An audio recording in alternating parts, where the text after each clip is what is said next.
Hello, and welcome back to my P4 layout of Clare on the Stour Valley Line in Suffolk. Today we follow the progress of the pickup goods as it arrives from Cambridge, having shunted at several stations down the line.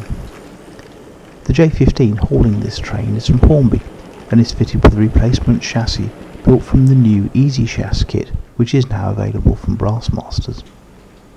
This kit uses the original Hornby motor and drive gears and provides springing on all wheels. The tender chassis is now also sprung using continuous springy beams. The train pulls through the platform, past the signal box, and stops clear of the yard points.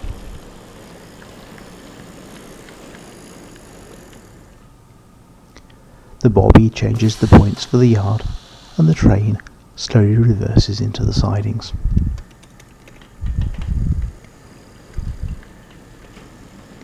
The station master has been busy working on the garden over the past months because some grass and flowers have appeared since last time we visited. Some trees have also grown, and there are more planned.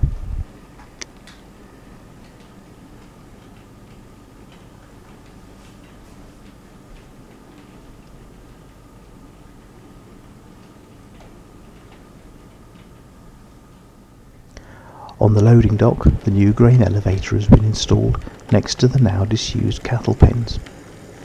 Farm lorries will reverse down the dock before emptying their loads of grain through the large barn doors. Over the last week or so, uncoupling magnets for Alex Jackson couplings have been installed. These use a permanent magnet raised and lowered by a servo to pull down the iron droppers attached to the coupling wires and makes them disengage. The J15 reverses back over the slip into the goods yard road to collect the wagons being dispatched. I think the sidings beyond the goods shed would probably have been shunted by using the train to reach through the shed. The wagons being collected are then coupled to the front of the pickup goods train, and this is then split halfway down where the wagons for delivery to Clare are positioned.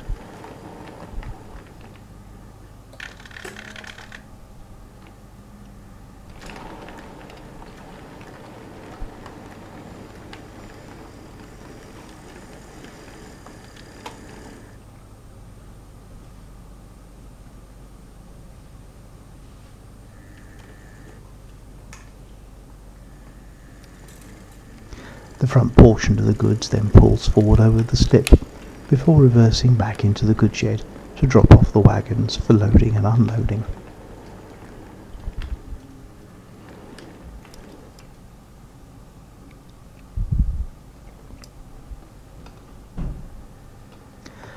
The vans are a mixture of re-wheeled Hornby and Parkside kits. Some of the latter still need transfers, and I want to carry out a program of refurbishment on many of them, and also trying to make the weathering slightly more even between the different wagons.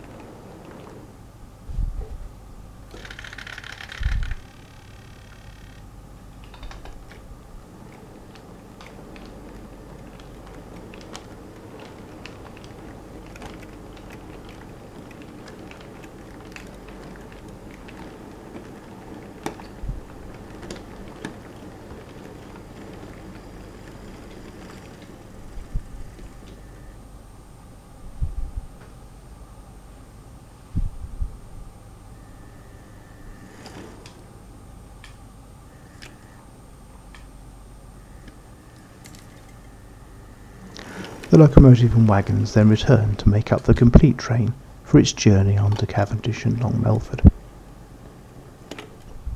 Finally, the train pulls out of the yard and into the platform prior to departure.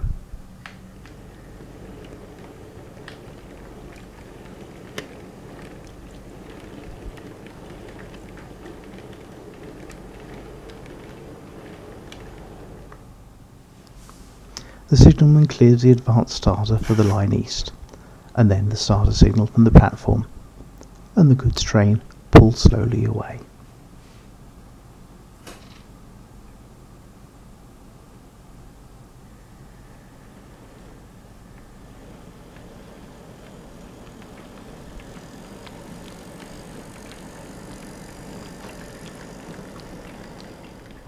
we pass over the small river bridge.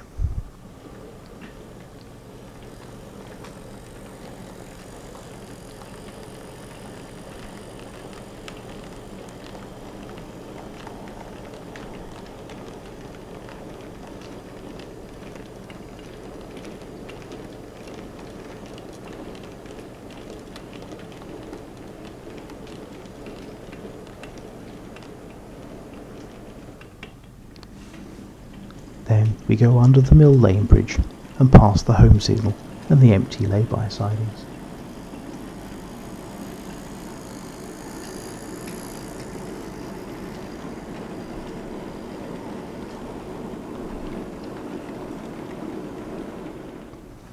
Finally, the signals return to danger and Clare returns to its slumber. Thanks for watching.